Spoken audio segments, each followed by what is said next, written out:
Hello मेरे प्यारे बच्चों, आज हम सभी लोग आपके लिए एक ऐसा टॉपिक लेके आए हैं जो केमिस्ट्री का आप ये समझ सकते हैं बहुत ही बेसिक है। और आप इतना समझ लीजिएगा कि अगर आपको केमिस्ट्री बहुत ही अच्छे से समझना है तो आपको ये टॉपिक समझ में आना चाहिए। अगर आप 9th क्लास के हैं या 10th क्लास के हैं या आप केमिस्ट्री पढ़ना शुरू किए हैं, चाहे आप कॉम्पिटिटिव एग्जाम के लिए कर रहे हों, चाहे आप एकेडमिक क्लास के लिए कर रहे हों, 11th में या 12th हैं, मतलब आप अगर केमिस्ट्री सब्जेक्ट को सीखना चाहते हैं तो आपको ये टॉपिक आना बहुत ज़रूरी है। अगर आपको ये टॉपिक क्लियर हो जाता है तो आपकी पूरी केमिस्ट्री का, मैं बता रहा हूँ, कॉन्सेप्ट क्लियर होता है, क्योंकि ये बहुत ही ज़्यादा बेसिक है। मैं तो ऐसा कह सकता हूँ ये केमिस्ट्री की आत्मा है। तो आइए इसको हम सब लोग समझते हैं। और नाम की बात है तो मैं उसको बता देता हूँ कि सर हम जिसके बारे में पढ़ने चल रहे हैं वो आपके पास क्या है, एक ऐसा टॉपिक है जिसका हम सभी लोग नाम देते हैं इलेक्ट्रॉनिक कॉन्फ़िगरेशन। मैं एक बात आपको बता दे रहा हूं कि आप सभी लोगों को मुझे सिखाना है इलेक्ट्रॉनिक कॉन्फ़िगरेशन। अब अगर आपसे कोई पूछे सर इलेक्ट्रॉनिक कॉन्फ़िगरेशन क्यों केमिस्ट्री की आत्मा है, तो आप इस बात को याद रखिएगा, इसी पर डिपेंड करता है वैलेंसी, इसी पर डिपेंड करता है बॉन्डिंग, इसी पर डिपेंड करता है रिएक्शंस। अब बात अगर रिएक्शन पर आ गई तो सारी चीजें खत्म हो गई। क्यों? क्योंकि अगर हमको केमिस्ट्री समझनी है तो केमिस्ट्री समझने का सबसे बेहतर तरीका क्या है, मुझे रिएक्शंस आने चाहिए। अब आप सोच रहे होंगे सर रिएक्शन हमारे पास केमिकल फॉर्मूला मुझे पता होना चाहिए, तो आप एकदम बिल्कुल सही सोच रहे हैं। तो जो आपके पास केमिकल फॉर्मूला होता है वो आप तभी बना पाएंगे जब आपको क्या पता होगा, वैलेंसी। वैलेंसी मीन्स ऐसा भी आपको पता होगा या बॉन्डिंग पता होगा। सीधी सी बात है, केमिकल फॉर्मूला आप तभी बना पाएंगे जब बॉन्डिंग का कॉन्सेप्ट होगा। बॉन्डिंग का कॉन्सेप्ट तभी आपका क्लियर होगा जब इलेक्ट्रॉनिक कॉन्फ़िगरेशन होगा। तो सीधी सी बात मैं आपको बता देता हूं कि ये जो आपके पास आज का टॉपिक है ये केमिस्ट्री की आत्मा है। और आपको मैं इसको लास्ट तक आप यही कहेंगे सर मैं एकदम से इलेक्ट्रॉनिक कॉन्फ़िगरेशन कर सकता हूं। मैं आपको ट्रिक के हेल्प से इलेक्ट्रॉनिक कॉन्फ़िगरेशन करने का तरीका बताऊंगा, आप इसके लिए एकदम निश्चिंत रहिएगा। देखिए मैं बहुत ज़्यादा इसमें डीप में नहीं जाऊंगा, बस मेरा काम हो जाए, मेरे पे जो भी क्वेश्चंस आए उनको मैं सॉल्व कर लूं, ऐसे टेक्निक से सीखनी है। बस एक बात का आप सभी लोगों को ध्यान में रखना है कि अगर आपको इलेक्ट्रॉनिक कॉन्फ़िगरेशन निकालना है या उसको करना है, सीखना है, तो आपको भैया एक कष्ट करना पड़ेगा, वो कोई और नहीं, बहुत ही छोटा सा कष्ट है, प्यारा सा कष्ट है कि आपको एटॉमिक नंबर याद करना पड़ेगा। एटॉमिक नंबर को जेड से दिखाते हैं because that is also known as जेफिक्स, सो इसका रिप्रेजेंटेशन जेड से होता है। एटॉमिक नंबर एक फिक्स नंबर होता है, आपको मैंने बताया होगा या नहीं बताया है तो आप जान लीजिएगा, that is a very fix number, कभी चेंज नहीं होता है। अब आप इतना समझ लीजिएगा, मतलब जैसे अगर मेरे पास सोडियम है, अगर इसका एटॉमिक नंबर आपका 11 है, तो अगर ये आयन के फॉर्म में रहेगा तो भी इसका एटॉमिक नंबर 11 ही रहेगा, याद रखिएगा। जैसे मैग्नीशियम मेरे पास है, अगर इसका एटॉमिक नंबर जो है 12 है, तो अगर ये मैग्नीशियम आयन के फॉर्म में आ जाएगा तो भी इसका एटॉमिक नंबर जो है वो 12 ही रहेगा। इस बात को याद रखिए, because atomic number is a very constant number होता है, ये एकदम फिक्स नंबर होता है। इस चीज को आप एकदम अच्छे से समझिएगा, मुझे उम्मीद है आपको बेहतर ढंग से समझ में आएगा। तो आइए हम सभी लोग सीखते हैं कि सर इलेक्ट्रॉनिक कॉन्फ़िगरेशन कैसे करेंगे। देखिए इसके लिए मैं एक छोटा सा कॉन्सेप्ट आपको बताता हूं, थोड़ा बात को गंभीरता से लीजिएगा। कॉन्सेप्ट ये है, पहले एक ओल्ड कॉन्सेप्ट था, आप उसको समझिएगा, मैं नाम ही दे देता हूं उसको ओल्ड कॉन्सेप्ट। मैं यहां पे किसी का नाम नहीं लेने वाला हूं, कौन क्या कहा है क्या नहीं कहा है, मैं सीधे अपने टॉपिक पर आता हूं। सर ओल्ड कॉन्सेप्ट में क्या था? ओल्ड कॉन्सेप्ट में ये एक बात बोली गई थी, देखिए हमारे सबके पास दो चीजें होती हैं, मैं आज ही सारी चीजें क्लियर कर देता हूं। एक होता है ऑर्बिट, इसी को कुछ लोग सेल भी कहते हैं, इसी को कुछ लोग क्लास भी कहते हैं। अब बात को समझिएगा कि ऑर्बिट, सेल एंड क्लास ये नाम अलग अलग हैं लेकिन है एक ही चीजें। इन्हीं के अंदर पाया जाता है ऑर्बिटल, बात को गौर करिएगा, इन्हीं के अंदर पाया जाता है सबसेल, जब इनके 3 नाम है तो इनके भी 3 नाम होंगे। इन्हीं के अंदर पाया जाता है सब क्लास, बात को गंभीरता से लीजिएगा। दूसरी चीज, इनका जो रिप्रेजेंटेशन होता था वो KLMN इस बेस पर होता था, आप याद रखेंगे। लेकिन इनका जो रिप्रेजेंटेशन होता है वो आज भी पूरी दुनिया मानती है SPDF। आगे आपको मैं बताऊं G भी होता है, H भी होता है, I भी होता है, बट आपके यहां मोस्टली देखोगे यूज में SPDF आता है, GHI नहीं आता। उसकी वजह है कि अभी हमारे पास इतने एलिमेंट डिस्कवर नहीं है कि हमको GHI की भी जरूरत पड़े।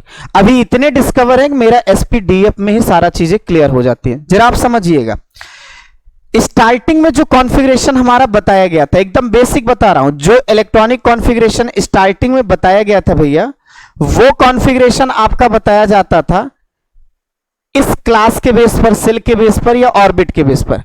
बट ये कॉन्फ़िगरेशन में बहुत सारे क्या आए थे, कमी आई थी, और लोग ऐसा कह रहे थे कि मेरा अभी ये कॉन्फ़िगरेशन बताने का जो रूल है, जो तरीका है, वो अभी कंप्लीट नहीं है, इनकम्प्लीट है, बहाना बता रहे थे, फिर नियम बना रहे थे। फिर इसमें बहुत सारे ड्रॉबैक्स आने के बाद जो है साइंटिस्टों ने ये एडवाइस किया कि काम करो, जो भी इलेक्ट्रॉनिक कॉन्फ़िगरेशन है उसे आप ऑर्बिटल के टर्म में करो या सबसेल के टर्म में करो या सब क्लास के टर्म में करो। तो मैं एक ही बात बता दूं कि इस तरह से जब इलेक्ट्रॉनिक कॉन्फ़िगरेशन इनके बेस पर किया गया तो ड्रॉबैक्स बहुत कम आ रहे थे। ऐसा नहीं कि कोई 100% एकदम क्लियर है, नहीं, इनमें भी कमियां थी, लेकिन वो कमियां बहुत कम थी। और इसमें तो ऐसा है कि कमी आती थी, और कमाल की बात ये होती थी जहां कमी आती थी वहां एक रूल बन जाता था। तो भाई एक जगह आप गलत करो और फिर से ये कहो कि भैया मुझसे गलती हो गई, अभी मेरा ये पूरा कंप्लीट नहीं हुआ, थोड़ा सुनो तो सही, थोड़ा सा मैं लिंक कर रहा हूं इसमें। तो एक बार ऐसा लोग विश्वास करेंगे, बार बार नहीं करेंगे, क्योंकि बार बार अगर विश्वास टूटता है तो सीधी सी बात है विश्वास बनता नहीं है, सारी चीजें फिर गलत नजर आती हैं। लेकिन हम गलत भी सीखेंगे, फिर उसको सही भी करेंगे, क्योंकि हमें पता है गलती करके अगर आप सही कर रहे हो तो कभी भी दोबारा गलती नहीं करोगे। तो थोड़ा आप समझिए अच्छे से क्या हुआ था। देखिए, अगर हम इस पर चर्चा करें तो सबसे पहले आप ध्यान दीजिएगा, इलेक्ट्रॉनिक कॉन्फ़िगरेशन जो हम सभी लोग बताने वाले हैं या समझाने वाले हैं, वो कॉन्फ़िगरेशन आज आपको हम बताएंगे पूरा का पूरा। सबसे पहले आप किसके टर्म में बात करेंगे? सबसे पहले आप बात करेंगे, हम ऑर्बिट के टर्म में बात कर रहे थे, सेल के टर्म में बात करेंगे या क्लास के टर्म में बात करेंगे। बात को गंभीरता से लीजिएगा। क्या है इसके लिए मैं एक सबसे पहला रूल बताता हूं, रूल नंबर फर्स्ट, ये आपको तो समझना पड़ेगा। इसमें सीधी सी एक बात कही गई थी, maximum electron in class is equal to n square. Maximum लोग जानते भी होंगे, और अगर हम पूछे सर यहां n क्या है, तो आप बोल सकते here n is number of class. कोई बात नहीं भाई, मैं अगर n इज इक्वल 1 करता हूं तो सीधी सी बात है, हमसे पूछ रहा है वो फर्स्ट क्लास में, तो फर्स्ट क्लास में आप क्या कहेंगे, सर मैक्सिमम इलेक्ट्रॉन कितना होगा? तो आप बोलेंगे 2 × 1 का square that is equal to. ऐसे में n इज इक्वल सेकेंड कहूं तो आप समझ लीजिएगा वो सेकेंड क्लास की बात कर रहा है, और सेकेंड क्लास की अगर बात कर रहा है तो मैक्सिमम इलेक्ट्रॉन आपका हो जाएगा 2 का स्क्वायर इज इक्वल 8। ऐसे ही n इज इक्वल 3 की बात करें तो सीधा आप कहेंगे सर मैं थर्ड क्लास की बात कर रहा हूं, और जो थर्ड क्लास आपके पास होगा उसमें मैक्सिमम इलेक्ट्रॉन 2 और 3 का स्क्वायर ये आपका 18 आएगा। ऐसे में n is equal fourth class की अगर बात करूं तो आपके पास फोर्थ क्लास क्या होगा? तो फोर्थ क्लास के लिए याद रखिएगा मैक्सिमम इलेक्ट्रॉन, अब आप कह सकते हैं इसका स्क्वायर ये 32 आएगा। ऐसे ही मैं बता रहा हूं, आप फिफ्थ क्लास का भी कर सकते हैं, 6 का कर सकते हैं, अब कोई भी क्लास रहेगा आप उसको कर सकते हैं। अच्छा, एक बात ये है, मैंने जो निकाला है भैया मैक्सिमम इलेक्ट्रॉन निकाला है। क्या निकाला है? Maximum electron. जैसे पहली क्लास में मैक्सिमम कितना होगा? 2, तो आप ऐसा भी कह सकते हैं मिनिमम क्या होगा? 0 और 1। याद रखना अब देखिए दूसरी क्लास में मैक्सिमम कितना है? 8, तो मिनिमम क्या होगा? 0 भी हो सकता है, 1 भी, 2 भी, 3 भी, 4 भी, 5 भी, 6 भी, 7 भी, यहां तक हो सकता है, कुछ भी हो सकता है। ऐसे अगर यहां 18 है तो आप 0 से 17 तक मिनिमम हो सकता है, 32 है 0 से 31 तक मिनिमम हो सकता है। तो बात को थोड़ा गंभीरता से लीजिएगा, रूल मैक्सिमम के लिए, बट माइंड में यह भी चलना चाहिए कि सर मिनिमम कितना हो सकता है वो भी क्लियर हो। अच्छा, एक बात और आपको मैं बता रहा हूं, जैसे आप देखिए कोई एटम की बात करूं मैं, थोड़ा सा इस पर भी चर्चा कर लो। आपको पता है एटम के 2 पार्ट होते हैं, एक पॉजिटिव पार्ट होता है और एक आपके पास क्या होता है, निगेटिव पार्ट होता है। सीधी सी बात अगर मैं करूं, एक पॉजिटिव होता है और एक निगेटिव होता है। पॉजिटिव पार्ट हम सभी लोग कह सकते हैं बहुत ही छोटा होता है, निगेटिव वाला बहुत ही ज्यादा लार्ज होता है। आप बोल सकते हैं ये बहुत डेंस होता है, तो आप बोलेंगे ये बहुत लाइट होता है। सब अपोजिट ही होता है। आप इसको कहते हैं न्यूक्लियर पार्ट कहते हैं, आप याद रखिएगा, that is a nuclear part. But इसे हम सभी लोग कहते हैं एक्स्ट्रा न्यूक्लियर पार्ट। इसे हम सभी लोग क्या कहते हैं, एक्स्ट्रा न्यूक्लियर पार्ट। मुझे उम्मीद है आपको सारी चीजें एकदम से क्लियर हो रही हैं, आप ऐसा कह सकते हैं। मैं एक ही बात आपको बता दे रहा हूं, आप ये जान लीजिएगा, ये आपके पास पॉजिटिव पार्ट है, ये आपके पास पहली क्लास है, दूसरी क्लास है, तीसरी क्लास है, चौथी क्लास है, ऐसे इनफाइनाइट क्लासेस होंगी। ये n इज इक्वल फर्स्ट है, n इज इक्वल सेकेंड है, n इज इक्वल थर्ड है, n इज इक्वल फोर्थ है। ऐसे आपकी क्लासेस होती चली जाएंगे। मैं आपको बता दे रहा हूं, इससे हम सभी लोग पॉजिटिव पार्ट को न्यूक्लियस कहते हैं। और आप इस बात को याद रखिएगा कि न्यूक्लियस के अराउंड इनफाइनाइट क्लासेस होती हैं, ये आपको कहना है। अराउंड न्यूक्लियस इनफाइनाइट क्लासेस होती हैं, ये आपको कहना है। दूसरी चीज आप समझिए, मैं क्लासेस में देखूं तो यहां की डिस्टेंस देखो, यहां की डिस्टेंस देखो, मैं कंटिन्यू बढ़ाता चला जा रहा हूं। आपको मैं बताऊं यही पैटर्न होना चाहिए। ये जो गैपिंग हो रही है, गैपिंग धीरे धीरे क्या होती, बढ़ती चली जाती है। बात ध्यान दीजिए, थोड़ा रहेगा फिर और ज्यादा और ज्यादा और ज्यादा ऐसा होता चला जाता है। यही सही पैटर्न होता है। ये मैं आपको सिखाया कि ऐसा होता है, आप इसको समझिए। अब आते हैं हम सभी लोग कॉन्फ़िगरेशन पे। देखिए, जैसे अब ये पता चल गया कि पहली क्लास में मैक्सिमम इलेक्ट्रॉन 2 होगा, दूसरी क्लास में मैक्सिमम इलेक्ट्रॉन आपका 8 होगा, तीसरी क्लास में 18 होगा, चौथी क्लास में 32 होगा, पांचवी में 50 होगा, छठी में 72 होगा। ऐसे आप कर सकते हैं। मैक्सिमम हो सकता है, मिनिमम कुछ भी हो सकता है। अब जरा गौर करिएगा, जैसे मेरे पास मान लीजिएगा ये सोडियम है, मैंने इसका कह दिया कि सर Z इज इक्वल कितना है, 11 है। आप इसका कॉन्फ़िगरेशन निकालो, तो मेरे पास समझ लीजिएगा 11 इलेक्ट्रॉन है। और रही बात इलेक्ट्रॉनिक सर कॉन्फ़िगरेशन का मतलब क्या होता है, तो उसका सीधा मतलब होता है इलेक्ट्रॉनों को क्लासेस में बांटना। यानी अगर हम इलेक्ट्रॉनिक कॉन्फ़िगरेशन की बात करें तो उसका एक सीधा सा मतलब होता है डिस्ट्रीब्यूशन ऑफ इलेक्ट्रॉन। अब अगर हम पहले के रूल से देखेंगे तो कहेंगे इन क्लास, आप याद रखिएगा। सेकंड वाले रूल में सीधी सी बात है, इन ऑर्बिटल पे चर्चा होगी, आप आगे से अच्छे से समझेंगे, आप निश्चिंत रहिए। क्या होता है वो सारी चीजें बताऊंगा आपको। मेन क्या है, जैसे इसका कॉन्फ़िगरेशन करना है, 11 इलेक्ट्रॉन है, तो पहली क्लास में कितना हो सकता है, सीधी सी बात है 2। हमारे पास 9 बचा, तो सेकंड में मैक्सिमम 8, तो जो बचा है लास्ट में वो ये आंसर आएगा, ये इसका आंसर आ जाएगा। अब ये लास्ट वाला जो इलेक्ट्रॉन होता है, इसको भी प्यारा सा नाम दिया जाता है क्योंकि बड़ा दिलेर इलेक्ट्रॉन होता है ये।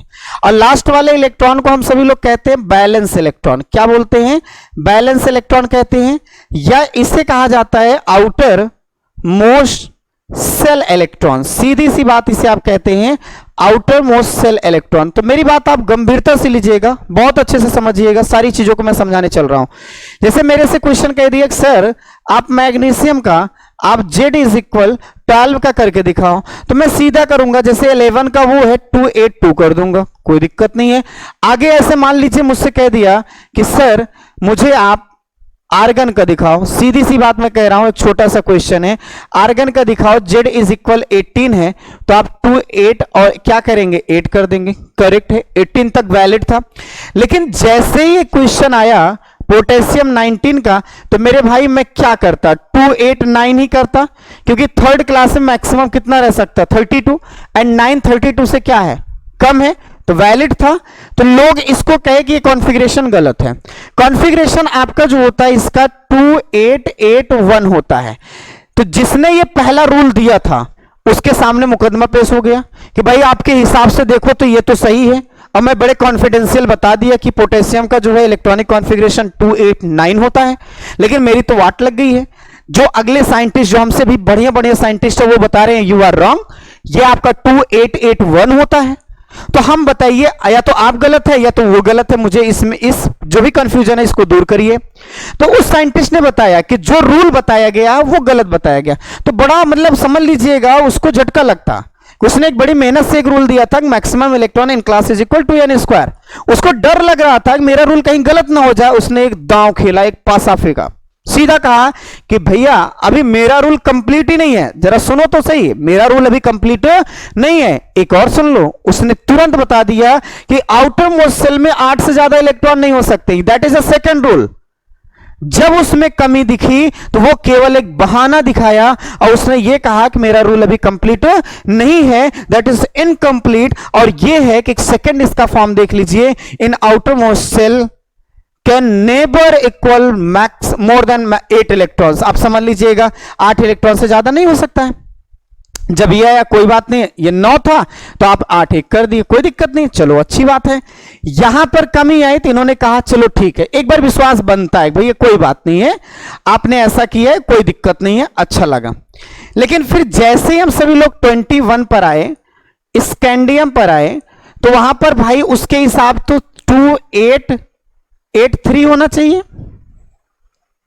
सीधी सी बात है, 2883 होना चाहिए, यही आंसर होना चाहिए।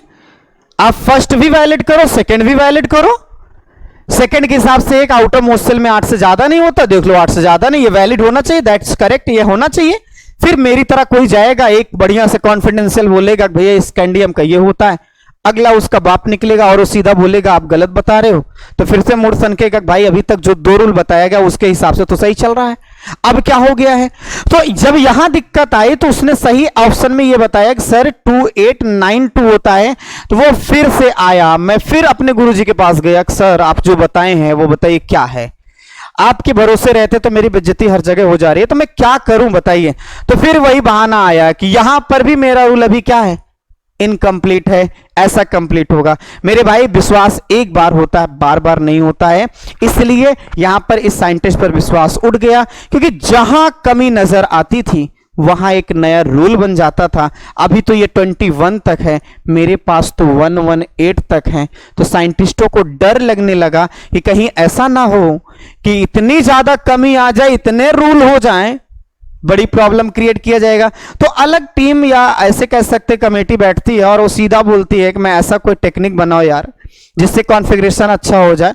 100% तो मैं एकदम क्लियर नहीं बता सकता हूं, 100% क्लियर रूल बता नहीं सकता हूं, न बना सकता हूं। हाँ यार कमी रहे तो थोड़ा बहुत रहे समझ में आता है, इतना भी कमी ना रहे, तो उसके लिए उसने बताया फिर ऑर्बिटल के टर्म में, आइए उसको सीखते हैं। अब उससे एक भी कमी नहीं नजर आएगी, जरा आप बात को गौर करिएगा, आप समझिएगा। अब इलेक्ट्रॉनिक कॉन्फ़िगरेशन का असली खेला अब चल रहा है और इसी को आपको समझना है मेरे दोस्त। इलेक्ट्रॉनिक कॉन्फ़िगरेशन अब हम जिसके टर्म में चलेंगे वो ऑर्बिटल के टर्म में चलेंगे।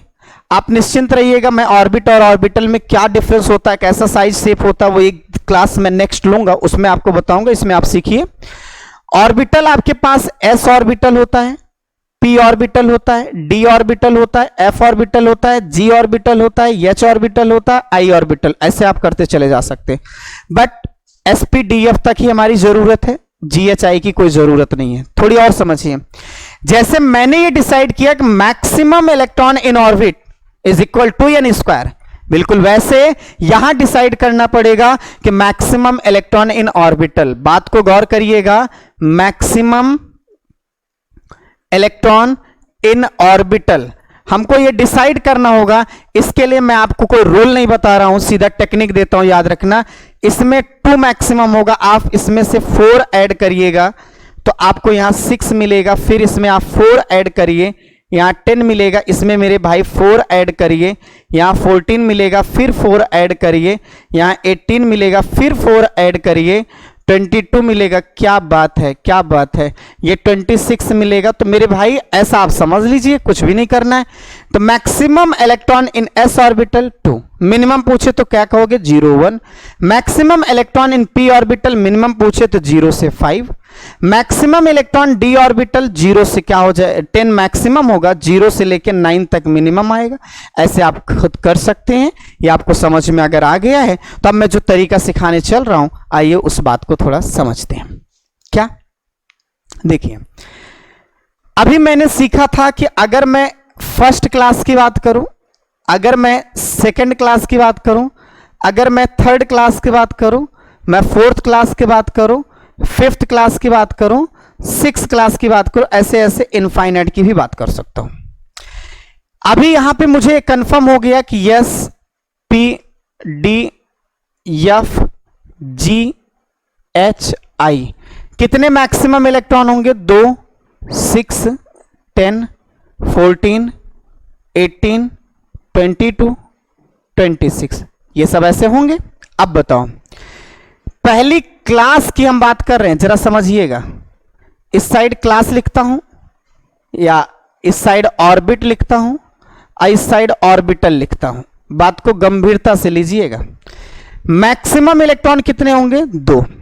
दूसरी क्लास में मैक्सिमम इलेक्ट्रॉन 8, तीसरी क्लास में मैक्सिमम इलेक्ट्रॉन 18, चौथी क्लास में मैक्सिमम इलेक्ट्रॉन 32, पांचवी क्लास में मैक्सिमम इलेक्ट्रॉन 50, छठी क्लास में मैक्सिमम इलेक्ट्रॉन 72। अब आपको पता है कि ऑर्बिट के अंदर ही ये सारी चीजें होती हैं। कौन सी क्लास है? पहली। मुझे कितना मैक्सिमम चाहिए? 2। इनमें से कितने ऑर्बिटल को सेलेक्ट करो कि 2 इलेक्ट्रॉन दे? तो केवल एक यस का। तो सीधी सी बात मैं यहां पे कहूंगा, यहां अगर आप फंडा देखेंगे तो मेरे भाई, मेरे दोस्त, आप क्या पाएंगे? केवल कौन रहेगा? यस रहेगा। पहले में केवल यस ही सफिशियंट है, 2 दे देगा, कंप्लीट कर देगा। दूसरे में 8 चाहिए तो इनको दोनों को जोड़ लो, किसको 8 होगा? तो दूसरे में यस भी रहेगा और दूसरे में पी भी रहेगा। ऐसे तीसरे में आप देखिए तो यस भी रहेगा, पी भी रहेगा, ऐसे डी भी रहेगा। चौथे में मेरे भाई यस भी रहेगा, पी भी रहेगा, डी भी रहेगा, एफ भी रहेगा। पांचवें में यस भी रहेगा, पी भी रहेगा, डी भी रहेगा, एफ भी रहेगा और जी भी रहेगा। ऐसे आप बनाते चले जाएंगे, कुछ नहीं करना है यार, आपको एक सीढ़ी बनानी है। अब पबजी बहुत खेलते हो, जो आपके पास बेस्ट गन हो उस गन को सभी कॉर्नर पे लेके बैठ जाना और शूट करना चालू कर देना। और ये पूरे नेचर का रूल है, जो कमजोर होता है, जिसकी ताकत कम होती है, वो पहले ही खत्म होता है। तो जब आप शूट करेंगे तो सबसे पहले घायल कौन होगा? 1s होगा। तो आप लिख लीजिए 1s, इसका मतलब वीक है। फिर उसके बाद कौन होगा? 2s होगा, उसको लिख लीजिए। फिर आप देखेंगे तो सबसे पहले 2p आएगा, फिर आपके पास 3s आएगा। तो ये आप देखिए, मैं इंक्रीजिंग साइन क्यों लगा रहा हूं? मजबूती का, क्योंकि जो पहले मरेगा कमजोर है और जो बाद में कटेगा ना, वो समझ लीजिए मजबूत है। अब आपके पास देखिए ये 3p हो गया और ये 4s हो गया। अब आप यहां पर देखेंगे तो आपको मिलेगा सर 3d मिलेगा, 4p मिलेगा, 5s मिलेगा। मैं कह रहा हूं बनाने को आप बना सकते हो मेरे दोस्त, यही रूल हुआ है और आपको इसी को क्या करना है? सुबह शाम याद करना है। गाना सुनते हैं ना, सुबह से लेके शाम तक, आपको इन्हीं से मोहब्बत करनी है, इन्हीं को याद रखना है। अगर आप इनको याद रख पाते हैं तो आपका बड़ा काम हो जाएगा। अगर ये समझ में आया है तब आते हैं हम कुछ एग्जाम्पल्स को देखते हैं। फाइनली जो मेरा रूल मिला हुआ है, आप देखो तो क्या मिला हुआ है? 1s इनसे मजबूत, 2s इनसे मजबूत, 2s के बाद 2p था, 3s, 3p, 4s, 3d, 4p, 5s बनाते जा सकते हैं। अब आपको बताओ इलेक्ट्रॉन को पावर के फॉर्म में रखना है, मैक्सिमम को रख लीजिएगा, जो भी मैक्सिमम रहे वो रिप्रेजेंट कर सकते हैं। ये आपके पास डी में 10 रहेगा, 6 रहेगा, 2 रहेगा। भाई साहब यही रूल है। अब आप समझिए, इलेक्ट्रॉन को इसी पैटर्न में फिल करिएगा। इलेक्ट्रॉन को आप इसी पैटर्न में क्या करेंगे? फिल करेंगे। तो इलेक्ट्रॉन का भरना ही क्या कहलाता है? कॉन्फ़िगरेशन करना। इलेक्ट्रॉन का बांटना ही क्या कहलाता है? कॉन्फ़िगरेशन। मेरे दोस्त, मैं जहां जहां पे वो गलत हुआ था मैं उसी का एग्जाम्पल लेता हूं। 19 का देखो, पोटेशियम का देखो, तो हमारे पास 19 इलेक्ट्रॉन है। तो सबसे पहले आप 2 इलेक्ट्रॉन किस में देंगे? 1s में। फिर बारी किस में है? 2s में। काउंट करते रहिए कितना दे दिया, कितना बचा है। मैं तो आपको बता देता हूं, ये 10 तक दे चुके हो, 9 बचा हुआ है। 3s में 2 रहेगा, 3p में 6 रहेगा। मेरे दोस्त 4s में अब 1 ही बचा है। मैक्सिमम 2 रह सकता है लेकिन मिनिमम 0 और 1। मिनिमम मतलब मेरे पास कितना बच रहा है? 1 कर सकता हूं। अब आपको मैं अब जो ट्रिक दिखा रहा हूं, जो आपको सिखा रहा हूं, उसे सीखिए, ज्यादा सही है। क्या ये 1 है तो क्या और किसी के आगे 1 लगा है? बिल्कुल नहीं। कितना इलेक्ट्रॉन है? 2 मेरे दोस्त। ये 2 है तो ये भी 2 है, तो कितने इलेक्ट्रॉन हो गए? 8 हो गए। नजर घुमाइए, ये 3 है, ये 3 है, तो ये 8 हो गया। ये आपका 4 है, ये 1 हो गया। अब आप खुद कह सकते हैं भैया यही आपके पास आउटर मोस्ट सेल हो गया, और इसमें प्रेजेंट इलेक्ट्रॉन बैलेंस इलेक्ट्रॉन हो गए। अब मैं आपको आगे एक टॉपिक लेता हूं और भी एग्जांपल। जैसे आपने 21 स्कैंडियम का था, रूल आपको याद रहना चाहिए। रूल की अगर हम बात करते हैं तो जरा आप बात को गंभीरता से लीजिएगा, रूल आपको याद होना चाहिए। 1 मिनट, इस पर आते हैं। ये देखिए, जैसे मान लीजिए मैं 21 का यहीं पे करता हूँ स्कैंडियम का, तो मुझे आप बताइए 21 है तो पूरा आप करते जाएंगे तो ऐसा आपको मिलेगा। मैं लिख दे रहा हूँ, प्रैक्टिस आप करिएगा। आज से आपका जन्म सिद्ध अधिकार है कि आज घर जाके 1 से 30 तक का करेंगे। 2p6, 3s2, 3p6, 4s2, 3d1 मेरे भाई, यही आंसर आएगा। अब इसमें देखो तो क्या मिलेगा? 2 मिलेगा। ये ऐड कर लो, ये 8 मिलेगा। ये 3 है, ये 3 है, ये 3 है, ऐड कर लो दोस्त, 9 मिलेगा। ये 4 है, ये 2 मिलेगा। मेरे दोस्त आप बताओ, इसके पहले जहाँ जहाँ पे कमी नज़र आ रही थी वहाँ रूल बनता था, लेकिन यहाँ पे क्या कोई रूल बनाने की ज़रूरत हो रही है? नहीं, यहाँ इसी रूल से हो जा रहा है, इसलिए हम सभी लोग इसे बेस्ट रूल कहते हैं। आप याद रखेंगे, मुझे उम्मीद है कि आप सभी लोगों को समझ में आ गया है। अच्छा, अभी तक हम सभी लोग जो कर रहे थे, जो भी कॉन्फ़िगरेशन कर रहे थे, वो कॉन्फ़िगरेशन कर रहे थे एटम का। अब मैं आपको कुछ चीज़ें सिखाने चल रहा हूँ, आपका यही होमवर्क है। सभी लोग जो भी क्लास मेरी अटेंड किए हैं, मैं तो यही कहूँगा मेरे भाई, जाके 1 से लेके 30 तक का आप सब का पूरा इलेक्ट्रॉनिक कॉन्फ़िगरेशन कर लीजिएगा। और जब आप कर लेंगे तो सब में ये भी डिसाइड कर लीजिएगा कि आउटर मोस्ट सेल में कितने इलेक्ट्रॉन है। ठीक है, ये आप कर लीजिएगा, आपके लिए बेहतर होगा। हाँ, अब आपको मैं जो बताने चल रहा हूं, अभी तक मैंने जो भी कॉन्फ़िगरेशन सीखा वो एटम का था, बट अब मुझे किसका सीखना? आयन का। तो मैं एक बात आपको बता रहा हूं, सही तरीका बता रहा हूं। आयन का कभी भी कॉन्फ़िगरेशन करिएगा, आयन का मतलब होता है एटम में से इलेक्ट्रॉन में गड़बड़ी आई है। इलेक्ट्रॉन या तो गायब हुए हैं या तो आए हुए हैं, 2 ही चीजें हो सकती हैं। या तो इलेक्ट्रॉन निकलता है या तो आता है। अगर इलेक्ट्रॉन निकलता है तो बात समझिएगा, पॉजिटिव आयन होता है और इसे हम सभी लोग कैट आयन कहते हैं। और अगर उसी जगह इलेक्ट्रॉन आता है तो आप उसे क्या कहेंगे? नेगेटिव आयन कहेंगे, और आप उसे एन आयन कहते हैं। और कमाल की बात क्या है, जरा सोचो, जो भी इलेक्ट्रॉन का लेन देन होता है वो हमेशा आप कहाँ डिसाइड करते हैं? आउटर मोस्ट सेल में। मैं आपसे पूछता हूँ, आप मुझे बताइए, पहली क्लास है, दूसरी क्लास है, तीसरी क्लास है, कोई एक इंसान आया है, उसको जगह देनी है तो यही जो उसके करीब होगा वहीं दे दोगे। बेशक हम यहाँ से निगाह देखें तो आउटर मोस्ट सेल होगा। तो आप याद रखिएगा। तो सबसे पहले आप समझो, बारीकी समझो, आयन का करना है तो आपको उसके पहले किसका करना होगा? एटम का, क्योंकि एटम का करके डिसाइड कर लो कि आउटर मोस्ट सेल कौन सा है। फिर उसी आउटर मोस्ट सेल में आप इलेक्ट्रॉन को चाहे दीजिए चाहे लीजिए, वो आपका काम है, जैसा आयन रहेगा। एग्जाम्पल देखिए, एक मैं बता रहा हूं। जैसे मेरे को पूछा Zn+2, Z इज इक्वल 30, मैं आपको बता दूं, आपको एटॉमिक नंबर दिया रहेगा वो। तो सबसे पहले मैं क्या कह रहा हूं, आप 30 का निकाल लो दोस्त, आप आयन का मत निकालो। इसका करोगे तो 1s2, 2s2, 2p6, 3s2, 3p6, 4s2, 3d10 ऐसा मिलेगा। मैं इसका लिखूं तो 2, 8, 18 और 2 मिलेगा। अब आप समझ लो मैक्सिमम कौन सा लास्ट में क्या है? यही है। तो सर यही आपके पास आउटर मोस्ट सेल है। अगर मैं बात करूं तो ये क्या है?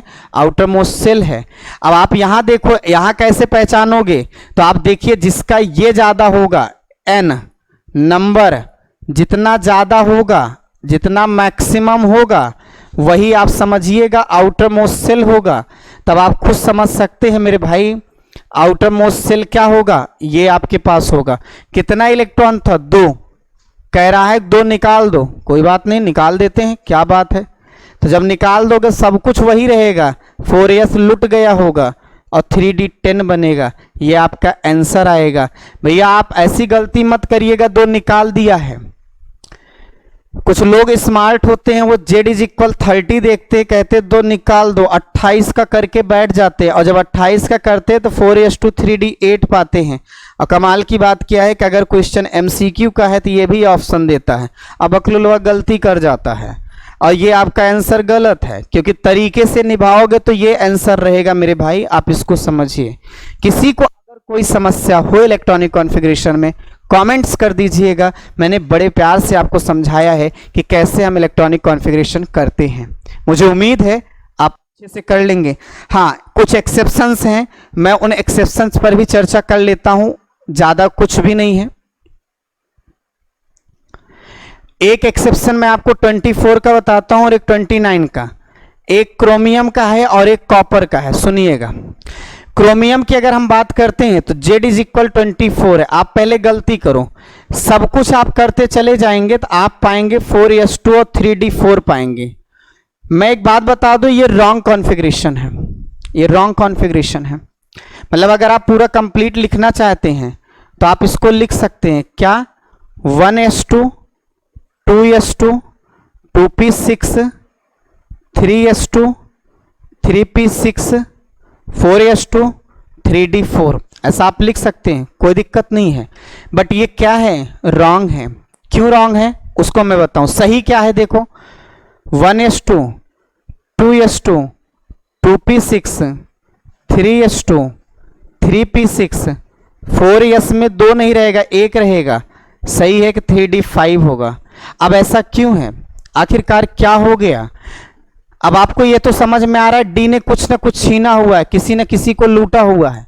और लूटा किसको है, उसके पहले वाले को। क्यों, पहले वाले उसके कमजोर हैं, उनसे ले लिया है, धमकी दिया है और उसने 1 इलेक्ट्रॉन लिया है।